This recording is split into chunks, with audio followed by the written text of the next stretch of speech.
Je, ndugu mtazamaji, ulipo unawaza namna gani unaweza ukalipa kisasi kwa mtu? Kama umewaza hilo swala, kuna mtu amekukwaza, amekuuzi na unataka kulipa kisasi kwake, naomba nikwambie kwamba kama una hilo wazo usilifanye. Kwa namna moja, hasira hukaa kifuani kwa mpumbavu. Lakini pia unapoamua kulipa kisasi kwa mtu, ina maana kwamba wewe ndo ambao unajipa adhabu mtu wa kwanza. Adhabu yako kubwa itakuwa ndani yako wewe. Unataka kumwadhibu mwingine, unataka kulipa kisasi kwa mtu mwingine, jua wewe ndo mjeruhiwa wa kwanza. Itaanza kukutesa wewe, itaanza kukutafuna wewe. Ikisha kutafuna wewe, itakupelekea kuweza, maana umeshajazwa. Ukishajaa ndo unaweza kufanya uovu tena nini kwa mtu mwingine. Lakini pia katika hayo yote ambao unakuwa unaweka kisasi, unataka kulipa kisasi, unataka kuonyesha kwamba mimi nina hasira, mimi na jambo mbili tatu, jua kwamba hasira ni nini pia? Hasira ni hasara. Hasira ni hasara. Kumbuka utambeba huyo mtu ndani ya moyo wako. Atakunyima usingizi. Kabla hujalala utamfikiria, utamtafakari, mbona amenifanyia hivi, mbona moja mbili tatu, mbona hivi. Kuna mambo kama ataendelea. Utakosa appetite, hamu ya kula unashangaa inapotea. Unakosa kufikiri mambo yako mengine mengi kwa sababu umeweka wapi? Umeweka mtu moyoni. Lakini matokeo yake bado huwezi ukapata matokeo mazuri kwa sababu namna yako utakavyofikiri, hutafikiri vizuri, utafikiri kwa hasira, utafikiri kwa emotions, kwa mahisia yako. Kwa hiyo inaweza ikakupelekea wewe kuweza kutokufikiri kwa uzuri, lakini pia inaweza kukusababishia hata magonjwa, inaweza kukusababishia kufanya matukio ambayo hukuyatarajia kuweza kuyafanya. Kwa hiyo sasa tufanyaje sasa kama tunahisi kwamba tunataka tulipize kisasi? Sasa itakuwaje? Na sababu gani tuangalie ambazo zinaweza kusababisha mpaka unataka kulipiza kisasi? Kitu cha kwanza ni kujionea huruma.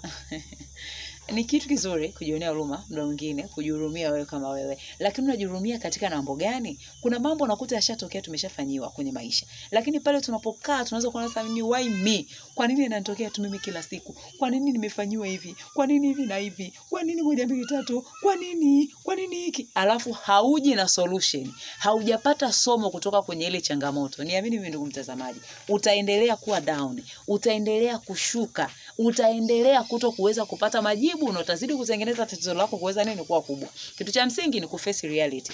Kubali uhalisia, lile jambo limeshatokea. Kama kupigwa umepigwa, kama kunyanyaswa umenyanyaswa, kama nini umefanyiwa hicho kitu. Kikubali kwanza, it's okay, nimefanyiwa hivi. Lakini ukishakikubali kile kitu, tafuta solution, njia ambazo zinaweza zikakusaidia katika kutoka kwenye hiyo hali ambayo unakuwa nayo. Hizo njia ziko njia nyingi, njia mbalimbali. Lakini katika yote ili uweze kutoka kwenye matatizo makubwa, elewa swala la msingi. Siri hii moja kubwa ni kwamba jua kwamba wewe ulishasamehewa. Wewe ulishasamehewa. Jua kwamba hata mtu ambaye amekufanyia uovu, ubaya, naye alishasamehewa. Lakini kitu gani kimempelekea yule mtu aweze kukufanyia uovu? Ni vile namna ambavyo upo, ameona kwamba akikufanyia uovu wewe utatetereka na utashindwa kuonyesha ule ukuu ambao Mungu anakuwa ameweka ndani yako. Kwa kazi ni kwako kuweza kuiangalia ile vita kwa jicho lingine. Vita vyetu si vya damu na nyama, vita vyetu vi katika ulimwengu wa nini? Ulimwengu wa kiroho. Ukielewa hivyo itakusaidia. Lakini pia uweze kuelewa kwamba sisi si kazi yetu kupigana. Hawapigani na sisi, ila wanapigana na yale makubwa ambayo Mungu ameweka ndani yetu. Kwa kama wanapigana na yale makubwa ambayo Mungu ameweka ndani yetu, kwa hiyo bato sio yetu. Bato ni yake yeye Mungu ambaye aliveka vitu wapi? Ndani yetu. Kwa huyo mtu ambaye anajaribu kupigana na wewe, mtu ambaye anajaribu kukupinga, kukuoppose kwenye kila jambo, ili hali unafanya yale ambayo inabidi uyafanye, vita yeye ni vyake yeye pamoja na nani? Pamoja na Mungu. Lakini kitu cha msingi pia ni wewe kuweza kujiwekea boundaries. Tafuta thamani yako. Tafuta value yako iko wapi? Search, soma, renew mind. We can be transformed by renewing of what? Of our mind. Tutabadilisha mtazamo namna tunavyoona. Pale tunapobadilisha nini? Mtazamo wetu. Tutabadilisha maisha yetu. Tutabadilisha kila kitu kulingana na nini ambavyo tunavyoona. Kwa sababu Biblia pia inasema, awasawa nafsi yake ndivyo nini? Ndivyo alivyo. Kwa hiyo it's up to you. Ukumbuke kwamba hasira ukakifuani kwa mpumbavu. Sisi wote ni wa Mungu. Wanadamu wanapitia mambo mbalimbali, wanapitia matatizo mbalimbali kwa sababu ya ile asili ya nini? Asili ya anguko. Kwa wewe kama umeshakombolewa, wewe kama umeshakuwa matured enough emotionally, inabidi uweze kuelewa na kuweza kuwa sehemu ya suluhisho. Usiwe sehemu ya kuendelea kufanya tatizo kuwa tatizo zaidi kwa kuweka visasi ndani yako. Ukiendelea kuweka visasi, nimekwambia kwamba wewe ndio mwathirika namba 1. Wewe ni mwathirika namba 1. Kwa sababu wewe unataka kutumia akili zako wewe kama wewe, usitegemee akili zako wewe kama wewe. Kweli tumia akili, lakini usitegemee akili zako. Mungu ndiye ambaye anajua sababu ya wewe kwa nini unakizizi, sababu wewe kwa nini unaishi. Kwa mwachie Mungu, yeye atalipa. Adui yako ni adui yake yeye Mungu.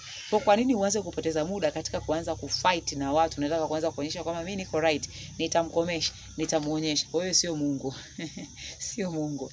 Ulikuja duniani, ukuelewa umekujaje, lakini upo Mungu ameweka kitu ndani yako na unaishi katika kile kitu. Just relax, tulia. Na Mungu yupo ambaye atakusaidia kwenye kila hatua ambayo inabidi uende. Kwa hiyo mkabidhi yeye maisha yako. Mwambie Mungu, peke yangu siwezi. Wewe ndio kimbilio langu, wewe ndio uniwezeshaye kufanya kila kitu. Na yaweza mambo yote katika wewe unitiae nguvu. Kama yeye anakutia nguvu, atazidi kukutia nguvu, atakupa hekima na kila kitu kitaweza kwenda sawa. Usiweke hasira ndani yako, kwa sababu hasira zinakaa kifuani kwa mpumbavu. Na mkumbuke mpumbavu ni nani? Biblia inasema kwamba ukimchukua mpumbavu ukimtwanga kinuni na ngano, si unawatwanga pamoja, upumbavu wake hautamtoka. Kwa hiyo wewe ni mpumbavu? La, sio mpumbavu, wewe ni mwana wa Mungu. Lakini pia Biblia inatuambia kwamba bora kukutana na dubu aliyenyang'anywa watoto wake, polini na dubu aliyenyang'anywa watoto wake, kuliko mpumbavu katika upumbavu wake. Kwa hiyo na wewe si mpumbavu. Wewe ni mwana wa Mungu. Wewe una thamani. Wewe una value kubwa kabisa. Wewe una kitu kikubwa ambacho Mungu amekiweka ndani yako. Hebu tupate muda wa kuweza kuchimba yale ambayo Mungu ameweka ndani yetu. Tupate muda wa kuweza kuelewa yale makuu ambayo Mungu ameweka ndani yetu. Tuweze kuyaishi hayo, tuweze kuwa msaada kwa watu wengine, ili watu pia waweze kumjua Mungu kulingana na ule pekee ambao Mungu anakuwa ameweka ndani yetu. Barikiwa sana ndugu mtazamaji. Nimeshukuru umeweza kujumuika na mimi ili tumeweza kushare hayo mambo machache. Karibu kwa comment yoyote ambayo unakuwa nayo ili tuzidi kujifunza zaidi. And barikiwa sana. Nakupenda sana ndugu mtazamaji. Usiweke hasira ndani ya kifua chako, kwa sababu wewe si mpumbavu, wewe ni mwana wa Mungu. Na Mungu atusaidie sana ili tuweze kuishi katika kutimiliza yale ambayo alituambia tuweze kuishi kwenye ulimwengu. Kumbuka alitujua kabla hajatoka kwenye matumbo ya mama zetu. Kwa hiyo alitujua sisi, ametuweka kwa manabii wa mataifa, amekuweka kuwa mhubiri, amekuweka kutumika katika kitu fulani, amekuweka ili watu waweze kuona ukuu wa Mungu kupitia kwenye maisha yako. Wewe ni mtu mkubwa sana. Usikae usiteteleke na vitu vidogo vidogo ambao wanadamu wanajaribu kuturudisha nyuma. Mungu yuko mbele na sisi tutamtegemea yeye na tumemwamini yeye, kila kitu kitaweza kwenda sawa. Barikiwa sana ndugu mtazamaji. Be blessed once again. Amen.